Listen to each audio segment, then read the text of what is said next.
사도 바울은 어떤 사람입니까? 이방인에게 복음을 전하게 하기 위해서 예수님께서 특별히 만나주셨고 특별한 체험을 통해서 율법을 내려놓고 복음을 붙잡는, 그렇죠? 그 은혜를 강권하여서 체험케 해주셔서 이방인을 위한 사도로 세움을 받은 자입니다.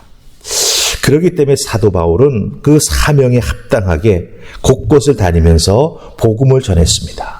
그리고 복음을 전한 곳에는 꼭 무엇을 세웠지요? 교회를 세웠습니다. 예. 정말 자기가 맡은 바 사명에 대해서 최선을 다해서 감당했던 사람이 바로 사도 바울입니다. 그럼 한번 생각해 보십시다. 사도 바울이 복음을 전하고 그곳에 교회를 세웠다라고 했을 때 바울이 가지고 있었던 참된 교회의 모습은 어떤 모습일까요? 자기 마음대로 자기 뜻대로 교회를 세우지 않았을 것입니다. 왜? 예수 그리스도를 만났던 깊은 체험과 주님께서 맡겨주신 사명이 있기에 그 체험과 사명에 근거한 교회를 세워나갔던 것이죠. 그럼 사도 바울이 세웠던 참된 교회의 모습, 그 기준이 무엇일까라고 하는 것이죠. 오늘 말씀 속에서 사도 바울은 자기가 가지고 있는 참된 교회의 모습은 무엇이냐? 바로 예수 그리스도가 교회의 터가 되시는 교회다라고 말합니다. 교회에 터가 있는데 그 터가 누구다? 예수 그리스도다. 교회를 세운 바울이 아니라고 하는 거예요. 교회의 터는 누구다? 예수 그리스도. 그게 사도 바울이 가지고 있었던 참된 교회의 모습입니다. 예수님 말씀하셨습니다. 마태복음 16장 18절에서 뭐라고 말씀하셨죠? 내 교회를 세우겠다. 그렇죠? 네, 믿음의 고백이 있고 예수 그리스도를 받아들여 구원이 일어난 그 놀라운 자리에 예수 그리스도의 교회를 세우시겠다고 분명히 말씀하셨습니다.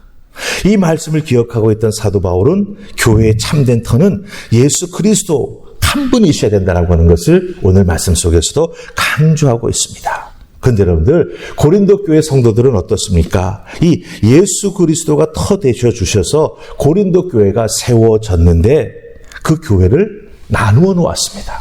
그렇죠? 네. 그 예수 그리스도의 교회가 사람에 의해서 나누어졌어요. 물론 고린도 교회 교인들에 의해서 나누어졌지만 그 나누어짐의 원인은 누가 제공했냐? 그 교회에 와서 사역했던 사람들을 통해서 이렇게 나누어짐의 원인이 제공됐다라고 하는 거예요. 그러니까 오해가 있었고 잘못된 가르침에 대한 잘못된 이해가 있었던 것이죠.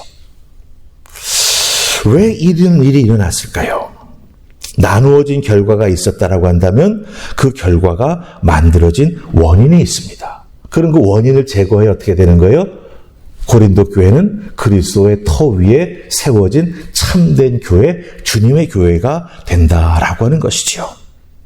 그렇다고 한다면 오늘 말씀 속에서 고린도 교회가 이렇게 잘못된 교회가 될 수밖에 없었던 원인을 우리가 발견하고 또 나의 생활, 신앙생활과 내가 섬기는 교회의 모습을 보면서 참된 교회가 되기 위해서는 어떻게 해야 되겠는가라고 하는 그 방향까지도 오늘 말씀을 통해서 함께 생각하고 은혜 나눌 수 있기를 원합니다. 자, 그럼 원인이 무엇이었을까? 1절 말씀 속에 아주 잘 나타나 있습니다. 자, 우리 3장 1절 다 펴보시기 바랍니다. 찾으셨죠?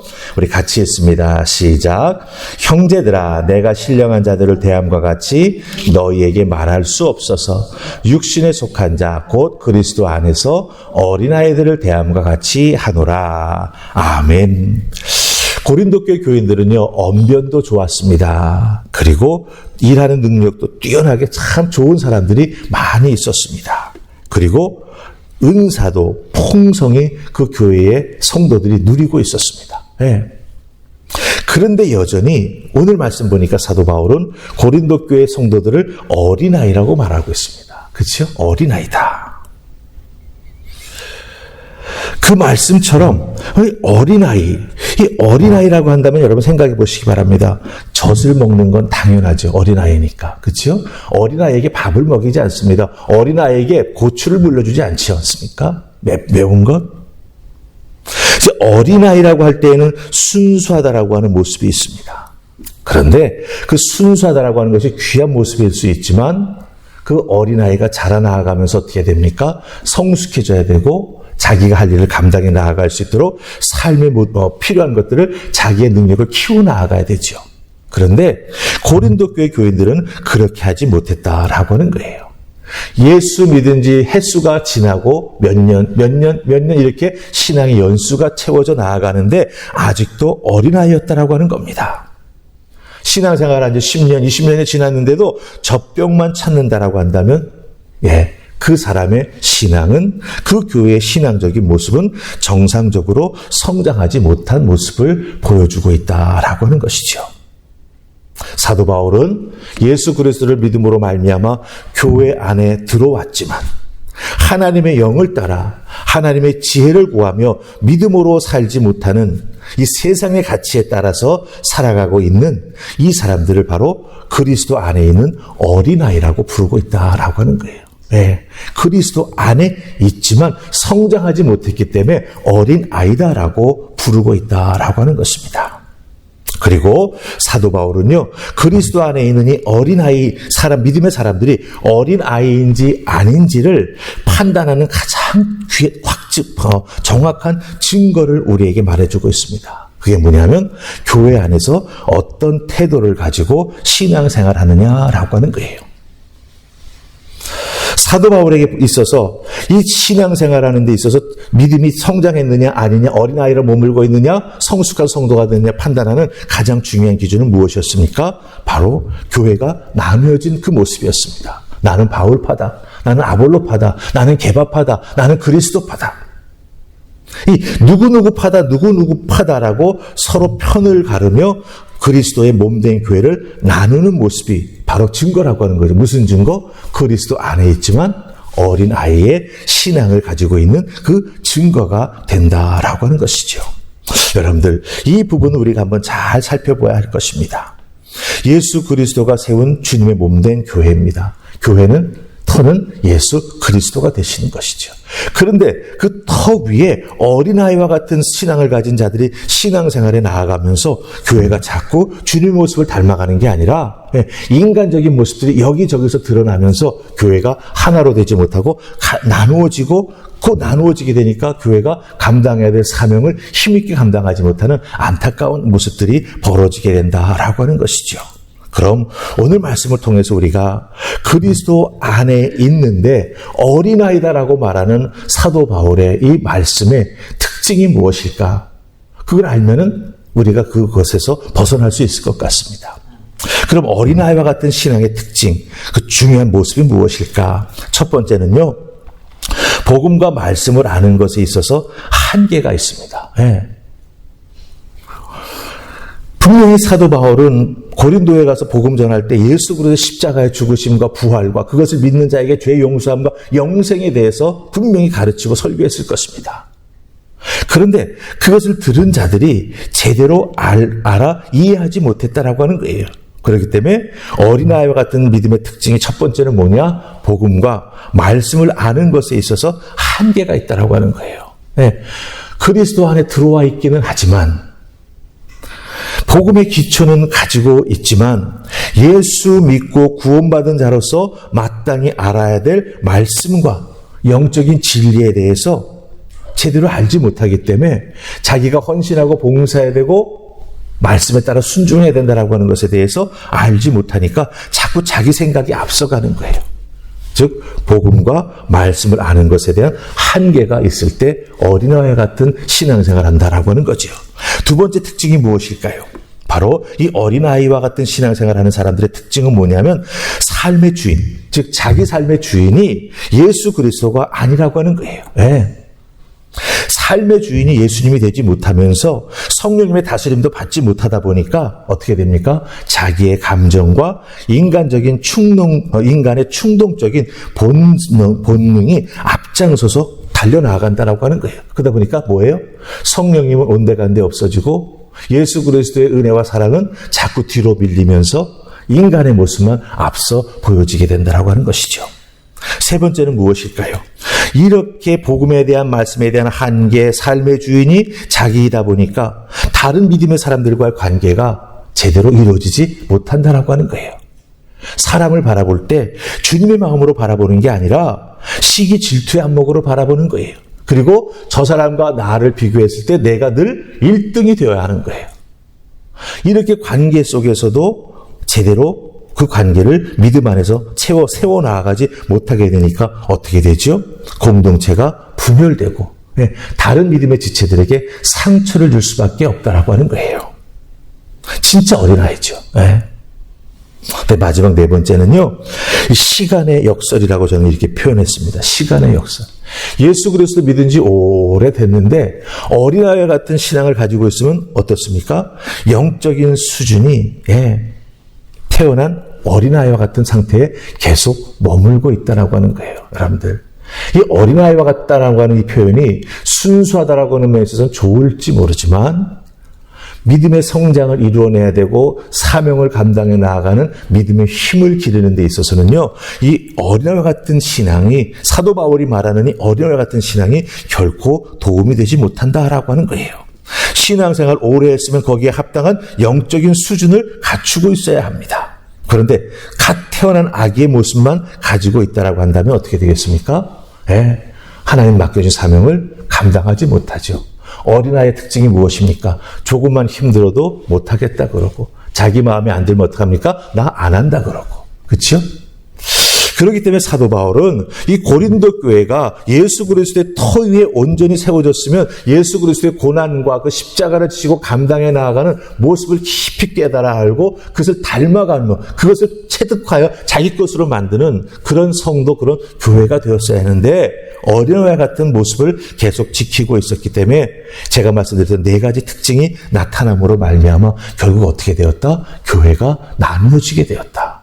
그러니 고린도 교회 성도들은 어린아이와 같다라고 하는 것입니다. 아마 우리들 중 새벽자단 나와서 함께 기도하는 여러분들 중에 어린아이와 같은, 사도 바울이 말하는 이 고린도 교회의 어린아이와 같은 신앙생활에 나아가기를 원하시는 분은 아마 한 분도 없으실 것입니다. 그럼 어린아이와 같은 원인이 지금 네 가지를 통해서 밝혀졌지 않습니까? 그럼 우리가 이것을 어떻게 제거해야, 그렇죠? 정말 순수한 신앙을 가지고 있지만 믿음 생활에 나아갈 때 성숙하고 성장하고 주님 맡겨준 일들을 감당해 나아가는 믿음의 사람이 될 수 있을까요? 우리 오늘 말씀 속에 보면 사도 바울이 그것을 우리에게 가르쳐주고 있습니다. 11절부터 13절까지 우리 같이 읽습니다. 11, 12, 13 찾으셨죠? 읽습니다. 시작. 이 닦아둔 것 외에 능히 다른 터를 닦아둘 자가 없으니 이 터는 곧 예수 그리스도라. 만일 누구든지 금이나 은이나 보석이나 나무나 불이나 집으로 이 터 위에 세우면 각 사람의 공적이 나타날 터인데 그날이 공적을 밝히리니 이는 불로 나타나고 그 불이 각 사람의 공적이 어떠한 것을 시험할 것임이라. 아멘. 자, 11절에서 13절 말씀 보았습니다. 어린아이와 같은 신앙을 우리가 어떻게 이겨나갈 수 있을까? 즉 그리스도의 터 위에 내가 내 믿음의 집을 지어나가야 하는데 그 집 짓는 재료를 어떤 재료를 쓰는가라고 하는 걸 보면 알 수 있다라고 하는 거예요. 그렇기 때문에 내 신앙의 집을 지을 때 어떤 재료를 쓸까라고 하는 걸 잘 생각하고 그 재료가 아직 준비되어 있지 못하다라고 한다면 그 좋은 재료를 내가 잘 만들어 나아가기 위해 더 신앙생활 열심히 하고 주님의 도우심을 구하며 성령님의 인도하심을 바라는 그런 모습으로 신앙생활에 나아가야 된다라고 하는 거예요. 그럼 여러분들 잘 보시기 바랍니다. 12절 말씀 보시기 바랍니다. 거기 보면은 터 위에 집을 지을 때 사용되는 5가지 재료가 나오죠. 금, 6가지네요. 금, 은, 보석, 나무, 풀, 집. 그쵸? 네. 여기서 여러분들 쉽게 사라질 만한 재료가 뭐죠? 나무, 풀, 집입니다. 그쵸? 네. 바람만 세게 불어도 나무나 풀이나 집은 날아가 버릴 수가 있고요. 불만 탁 땡기면 금방 후루룩 타서 없어지는 것이 바로 이런 재료들이라고 하는 것이죠. 그런 의미에서 여러분들 주님의 터 위에 우리가 든든한 믿음을 세워나가고 터를 닦아 나아가기 위해서는 어떻게 해야 되느냐? 사람을 의지해서는 안 된다라고 하는 거예요. 네. 세상이 기준이 되면 안 되고 사람이 기준이 되어서는 안 된다라고 하는 것이죠. 네. 어떻게 다른 사람이 한 인생의 문제를 책임지고 해결해 줄 수 있겠습니까? 그렇죠? 네. 예수님만이 하실 수 있다라고 하는 거죠. 그리고 자기 자신의 신앙을 세우기 위해서는 신앙을 세우는 건축 재료를 구하기 쉽고 다루기 쉽다고 이런 나무나 풀이나 집 같은 것으로 만들어서는 안 된다라고 하는 거예요. 왜? 이 나무나 풀이나 집이라고 하는 것은 비유적으로 사도 바울이 사용한 것인데 인간의 육체적인 본성을 이야기합니다. 네. 겉으로는 그럴듯하게 보이죠. 왜? 그 사람 기분이 좋을 때는 항상 웃고 나이스하게 행동합니다. 그런데 기분이 나쁘고 마음이 상하게 되면 어떻게 되죠? 예, 그 겉으로 표현되는 게 싹 바뀝니다. 예, 얼굴에 내천자가 생기고 누군가 말해도 거기에 대한 반응이 사실은 좀 차갑거나 아프게 나아갈 수 있죠. 왜 그렇습니까?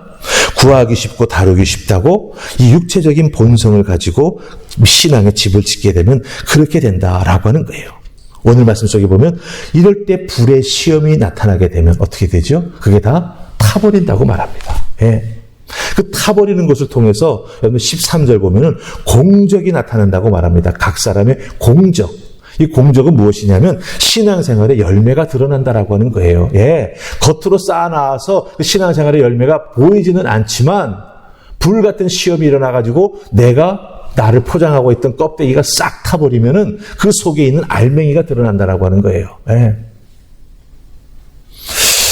그러면 그 타버린 것 안에 나의 어린아이 같은 모습이 그대로 드러나 보인다면 여러분 어떻게 되겠습니까? 그 쌓아진 것은 잘못된 것이죠. 그렇기 때문에 사도 바울은 세 번째로 우리에게 권면하는 게 있습니다. 중요한 것은 그 터 위에 든든하게 세워질 수 있는 재료를 선택해야 된다라고 하는 거예요. 터가 예수 그리스도인데 그 위에 세워질 내 믿음의 기초와 재료를 잘 선택해서 사용해야 된다라고 하는 거죠. 우리가 읽었던 말씀 속에는 무엇을 선택하라고 말합니까? 금이나 은이나 보석을 이야기합니다. 이것은 불났다고 해서 변질되거나 바뀌거나 타서 없어지지 않습니다. 그렇죠? 그대로 남아 있습니다. 특별히 여기서 언급되는 금이나 은이나 보석은 예수 그리스도가 가르쳐준 진리, 예수님이 보여주셨던 성품을 의미합니다. 그것을 우리가 닮아 나아가고 그것을 우리가 간절히 얻기를 소망하면서 그것을 가지고 우리의 믿음의 터위 되시는 예수 그리스도 위에 우리의 신앙의 모습을 세워 나아가야 된다라고 하는 것입니다. 그래야 든든해지고 흔들리지 아니하고 환난의 불이 우리에게 닥쳐온다 할지라도 그것을 우리가 이겨낼 수 있게 된다라고 하는 것이죠. 여러분들 어린아이 같은 신앙생활을 하기를 원하시는 분은 아마 한 분도 없으실 것입니다. 그렇다고 한다면 여러분의 신앙의 터 되시는 예수 그리스도 위에 여러분들이 어떤 신앙의 집을 여러분들이 세워 나아가시겠습니까? 쉽게 구할 수 있다고 내 생각, 내 감정, 내 인간적인 본성으로 집을 지으면 조금만 힘들어도 그 집은 무너집니다. 하지만 재료가 얻는 과정이 힘들고 어렵지만 예수 그리스도의 진리를 알기 위해서 성경 말씀에 집중해 나아가고 예수 그리스도의 그 귀한 모습을 담기 위해 기도하고 훈련받으면서 감당해 나아갈 때 우리의 믿음으로 세워질 정말 귀한 믿음의 집, 그것은 무너지거나 흔들리지 아니하는 귀한 모습으로 세워지게 된다라고 하는 것입니다. 그러기 위해 여러분의 신앙생활을 좀 다부지게 그리고 좀 조심스럽게 그리고 자기를 살피면서 하실 수 있었으면 참 좋겠습니다. 내가 느껴지고 보여지는 대로 내가 반응을 한다면 자칫 잘못하면 어린아이 같은 모습이 자꾸 나타날 수가 있어요. 느껴지고 보여질 때 한번 꿀떡 삼켜서 예수님이라면 이 상황 속에서 내 귀에 들리고 내 눈에 보이는 이것에 대해서 어떻게 행동하셨을까? 어떤 말을 하셨을까? 여러분들 한 번만 생각해 보면은요, 여러분들은 참으로 지혜로운 자들, 신앙의 성숙을 이뤄낸 자들, 보석과 금과 은으로 여러분의 믿음의 집을 짓는 성도가 될 수 있다라고 하는 것입니다. 꼭 한번 뿔떡 삼켜서 씹어보십시오. 뜻을 알 수 있고 주님이 원하시는 것을 발견할 수 있습니다. 그것을 따라 순종해 나아갈 때 예수 그리스도의 터 위에 세워지는 여러분들의 믿음은 참으로 귀한 믿음의 모습이요, 또한 열매 맺는 성도가 될 줄 믿습니다. 그 모습으로 끝까지 나아가실 수 있기를 주님의 이름으로 축원합니다. 아멘. 우리 기도하십시다. 좋으신 하나님 은혜 감사합니다. 오늘 주신 말씀 잘 기억하게 해주셔서 예수 그리스도 믿고 오래된 나이인데 아직도 어린아이와 같은 사도 바울이 말하는 그 어린아이 같은 모습으로 신앙생활하는 것은 아닌지 돌아보게 하여 주시옵소서. 예수 그리스도를 믿고 의지하기보다는 사람을 믿고 사람의 소리에 민감하고 그 사람이 나에 대해서 무엇을 말하는지에 대해서 더 관심과 집중하고 있다면 그 신앙은 결코 바른 신앙도 성숙한 신앙도 아님을 오늘 말씀을 통해서 깨달아 알게 되었습니다. 저희들의 믿음의 기준을 잘 세울 수 있도록 도와주시고 어린아이와 같은 모습에서 벗어나게 하시고 혹시 그런 타성에 잡혀 있다면 그 타성을 깨트려 주셔서 우리가 믿음의 성숙한 성도로 성장해 갈 수 있도록 우리를 이끌어 주시옵소서. 그리하여 주님 기뻐하시는 믿음의 모습으로 살아나가는 저희가 되게 하여 주시옵시고 특별히 예수 그리스도의 터 위에 우리 주님께서 보여주셨던 귀한 믿음의 모습, 섬김의 모습 또한 예수님의 성품을 닮아가는 우리가 될 수 있도록 도와주시옵소서. 함께해 주실 줄 믿고 예수님 이름으로 기도하옵나이다. 아멘.